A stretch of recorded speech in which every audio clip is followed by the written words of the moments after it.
Magandang araw, Pilipinas! Ako nga pala si Ezekiel Luis, ang inyong mapagkakatiwalaang tagapaghatid ng mahalagang balita at impormasyon. Ngayong araw, tatalakayin natin ang isang napakahalagang usapin, ang Universal Declaration of Human Rights o ang pandaigdigang pagpapahayag ng karapatang pantao, pati na rin ang Bill of Rights o karapatan ng mamamayan ayon sa ating saligang batas. Kasama rin sa ating diskusyon ang mga organisasyong patuloy na nagtataguyod at nagpoprotekta sa ating mga karapatan bilang tao. Ano nga ba ang kahalagahan ng mga dokumentong ito? Paano ito nakakaapekto sa ating pang-araw-araw na buhay? At sino-sino ang mga organisasyong patuloy na lumalaban para sa ating mga karapatan? Alamin natin ang kasagutan sa mga tanong na ito sa pagpapatuloy ng ating programa. Huwag kayong bibitiw dahil magbabalik tayo pagkatapos ng ilang paalaala.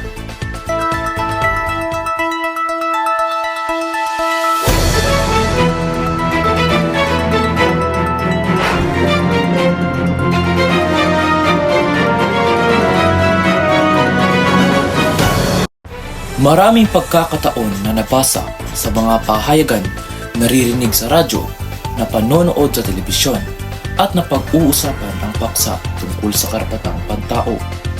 Kung bibigyan ka ng pagkakataong magtanong sa mga taong iyong masasalubong kung ano ang ibig sabihin ng karapatang pantao, iba't iba ang sagot ng iyong makukuha. Ito ay dahil sa iba't ibang karanasang humuhubog sa kanila batay sa kinaiibang relihiyon, uri ng kultura, at lipunang kanilang kinabibilangan. Taglay ng bawat tao ang mga karapatan na kabatay sa prinsipyo ng paggalang sa isang individual. Lahat ng nabubuhay na individual ay may taglay ng mga karapatan dahil bawat isa ay nararapat na tratuhin ng may dignidad. Saklaw ng tao ang kanyang karapatan sa aspektong sibil, politikal, ekonomikal, sosyal, at kultural.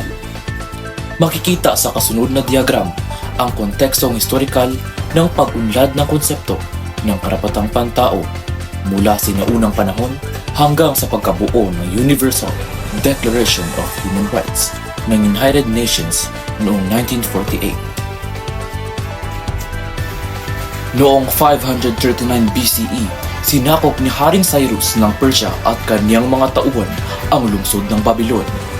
Pinalaya niya ang kanyang mga alipin at ipinahayag. Idineklara rin ang pagkakapantay-pantay ng lahat ng lahi. Nakatala ito sa isang baked clay cylinder na tanyag sa tawag na Cyrus Cylinder. Tinagurian ito bilang World's First Charter of Human Rights. Kinakitaan din ng kaisipan tungkol sa karapatang pantao ang iba pang sinaunang kabihasnan tulad ng India, Greece, at Rome. Ang mga itinatag na relihiyon at pananampalataya sa Asya tulad ng Judaism, Hinduism, Kristyanismo, Buddhism, Taoism, Islam, at iba pa ay nakapaglahad ng mga kodigo tungkol sa moralidad, kaisipan tungkol sa dignidad ng tao at tungkulin ito sa kanyang kapwa. Noong 1215, sa pilitang lumagda si John I, Hari ng England, sa Magna Carta, isang dokumentong naglalahad ng ilang karapatan ng mga taga-England. Ilan sa mga ito ay hindi maaring dakpin, ipakulong at bawiin ang anumang ari-arian ng sinuman nang walang pagpapasya ng hukuman. Sa dokumentong ito, nilimitahan ang kapangyarihan ng haring bansa. Noong 1628, sa England, ipinasa ang Petition of Right na naglalaman ng mga karapatan tulad ng hindi pagpataw ng buwis nang walang pahintulot ng Parliament, pagbawal sa pagkulong ng walang sapat na dahilan, at hindi pagdeklara ng batas militar sa panahon ng kapayapaan. Noong 1787, inaprubahan ng United States Congress ang saligang batas ang kanilang bansa. Sa dokumentong ito, nakapaloob ang Bill of Rights na ipinatupad noong Disyembre 15, 1791. Ito ang nagbigay proteksyon sa mga karapatang pantao ng lahat ng mamamayan at maging ang iba pang taong naninirahan sa bansa. At noong 1789 naman, nagtagumpay ang French Revolution na wakasan ang ganap na kapangyarihan ni Haring Louis XVI. Sumunod ang paglagda ng Declaration of the Rights of Man and of the Citizen na naglalaman ng mga karapatan ng mamamayan. At noong 1864 naman, isinagawa ang pagpupulong ng 16 na Europong bansa at ilang estado ng United States of Geneva, Switzerland. Kinilala ito bilang the First Geneva Convention na may layuning isang alang-alang ang pag-alaga sa mga nasugatan at may sakit na sundalo nang walang anumang diskriminasyon. At noong 1948 naman, itinatag ng United Nations ang Human Rights Commission sa pangunguna ni Eleanor Roosevelt, asawa ng yumaong Pangulong Franklin Roosevelt ng United States. Sa pamamagitan ng naturang komisyon, nilagdaan at ipinatupad ang dokumentong tinawag na Universal Declaration of Human Rights.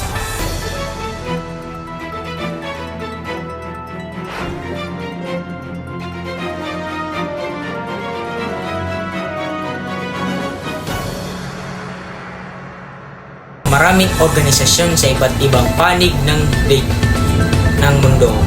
Maraming organisasyon sa iba't ibang panig ng daigdig ang binuo upang itaguyod ang mga karapatang pantao at tuluyang wakasan ang pagmamalabis sa mga karapatang ito.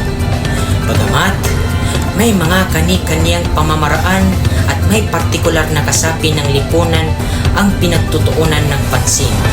Nagkaisa naman ang mga samahang ito sa pagsasagawa ng mga kampanyang magbibigay proteksyon sa mga karapatan ng mga tao at magpapalakas ng kanilang kakayahang tiyakin na pag-iit ng mga mamamayan sa kanilang mga karapatan. Karaniwan sa magtatagumpay na pandaigdigang samahan nagtataguyod ng mga karapatang pantao ay nagmula sa mga NGO o non-governmental organization kung saan pinangungunan ng mga karaniwang mamamayan at hindi ng mga opisyal ng pamahalaan ang mga samahang ito. Makikita sa talahanayan ang ilang sa mga tanyag na pandaigdigang organisasyong nagbibigay proteksyon sa karapatang pantao. Malaki ang bahagi ng ginagampanan ng mga organisasyong nagtataguyod sa mga karapatang pantao sa tulong ng mga mamamayan at ng pamahalaan. Nakaiimpluwensya ang mga pagdaigdigan at lokal na samahang ito upang magkaroon ng isang lipunang pagtataguyod ng mga karapatang pantao.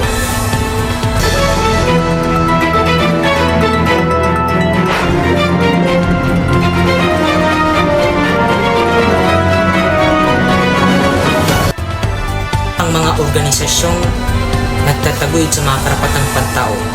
Ang una ay Amnesty International. Ito ay isang pandaigdigang kilusan na may kasapi at tagapagsuportang umabot sa mahigit 7 milyong katao. Ang motto nito ay "It is better to light a candle than to curse the darkness." Pangunahing adhikain nito ang magsagawa ng pagsasaliksik at kampanya sa pang-aabuso ng mga karapatang pantao sa buong daigdig. Gayon din ang mabigyan ng katarungan ang mga biktima sa paglabag sa karapatan ng pantao.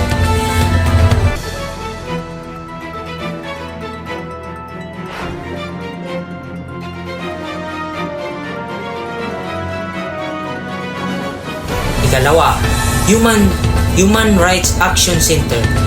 Itinatag ito ni Jack Haley na isang kilalang human rights activist. Naging tagapagtaguyod ng mga karapatang pantao sa buong daigdig at nagsilbing boses ng walang boses at tagapagtaguyod ng karapatang pantao sa buong daigdig. Nakikipag-ugnayan din ang HRAC sa pinuno ng pandaigdigang sining tulad sa musika, teatro, pelikula at maging printed material upang may palaganap ang kahalagahan ng karapatang pantao.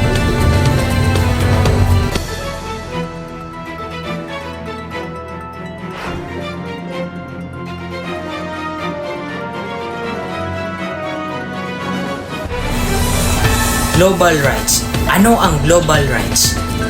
Pangunahing layunin ng pagdaigdigang samahang ito na itinaguyod at pangangalagaan ang karapatan ng mga taong walang gaanong boses sa lipunan at pamahalaan.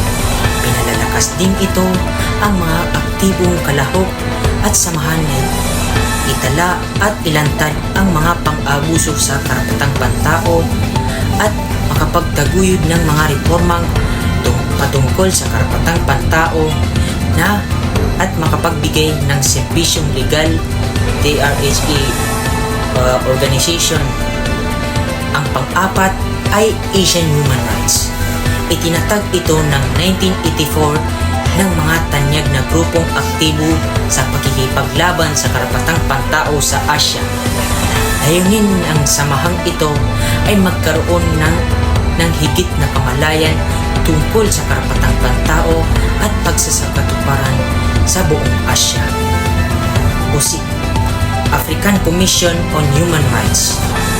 Ito ay isang quasi-judicial body pinagsisinayan noong 1987 sa Ethiopia. Layon yung proteksyon at itaguyod ang karapatan ng mga taong magbigay ng interpretasyon sa African Charter on Humans and People's Rights. Sa Pilipinas, ang Commission on Human Rights or CHR ay may pangunahing tungkulin na pangalagaan ang mga karapatang pantao ng mga mamamayan. Kinikilala ang CHR bilang National Rights Institution or NHRI ng Pilipinas. Nilikha nito ng Konstitusyong ng Republika ng Pilipinas alinsunod sa Section 17.1 ng Artikulo 11. Nagkaloob ang CHR ng mga pangunahing programa at serbisyo ang karapatang pantao ng bawat Pilipino. Ilan sa mga ito ay pagdudokumento at pangangasiwa ng mga reklamo tungkol sa paglabag sa karapatang pantao, pagbigay ng tulong sa serbisyong legal sa mga biktima, pagsusubaybay sa mga kalagayan, pilitan at rehabilitation center kung may kaso ng paglabag sa karapatang pantao at pagsasagawa ng mga forensic medical legal service. Binigyan tuon din ng CHR ang iba't ibang programa, estratehiya at advocacy campaign upang higit na makapagbigay ng impormasyon at aktibong makalahok ang mga mamamayan sa pangangalagang mga karapatang pantao sa bansa. Maliban sa CHR, naging aktibo rin ang ilan sa mga non-governmental organization sa pagtaguyod ng mga karapatang pantao ng mga Pilipino. Pang-up, Philippine Alliance of Human Rights Advocates. Itinatag ang alyansang ito noong 1986 at nilahukan ng mahigit sa 100 organisasyon mula sa iba't ibang bahagi ng bansa. Nilayon ng para na itaguyod ang pangalagaan at isakatuparan ang tunay na pag-iiral ng karapatang pantao sa bansa. Philippine Human Rights Information Center, isang organisasyon Philippine registration sa SIC sa simula pa noong 1994. Konektado ito sa United Nations Department of Public Information or UNDPI at sa UN Economic and Social Council. Hangad ng Bill Rights na magkaroon ng bansang may kultura ng pagkakapantay-pantay ng tao. Karapatan. Alliance for the Advancement of People Rights. Ito ay alyansa ng mga individual, organisasyon at grupo na itinatag noong 1995. Itinataguyod at pinangangalagaan ang mga karapatang pantao sa Pilipinas. Ilan sa mga programa sa alyansa ang magkaroon ng mataas na antas ng kamalayan ang mga mamamayan sa kanilang mga karapatan, maging aktibo sa pagsuporta sa mga gawaing magtaguyod sa karapatang pantao. Free Legal Assistance Group or FLAG. Ito ay isang pambansang grupo ng mga human rights lawyer na nagtataguyod ng at nangangalaga ng karapatang pantao. Itinawag ito noong 1974 ni Jose W. Joknor Lorenzo Tanada Sr. at Joker Arroyo. Ilan sa mga advokasya ng FLAG ay ang paglaban sa pag-usig sa mga individual sa kadahilan ng politikal, pang-abuso ng militar at kapulisan, parusang kamatayan. Task Force Detainees of the Philippines, TFD or TFDP. Itinatag ito noong 1974. Sinimulan ito na may adhikain matulungan ang mga political prisoner. Nagkaloob din ng samahan ng suportang legal, pinansyal at moral sa mga political prisoner at kanilang pamilya.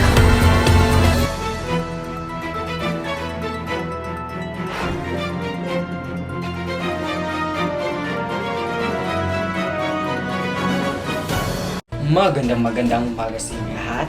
Ako nga pala si Alex D. Damaulo at ating tatalakayin ang mga karapatan pantao at ang pagkamayan. Sa aralin sa Module 3, ating napag-alaman ang mga karapatan pantao naka-angkor pala sa UDHR. Ito ang Universal Declaration of Human Rights, ang saligang batas ng Pilipinas.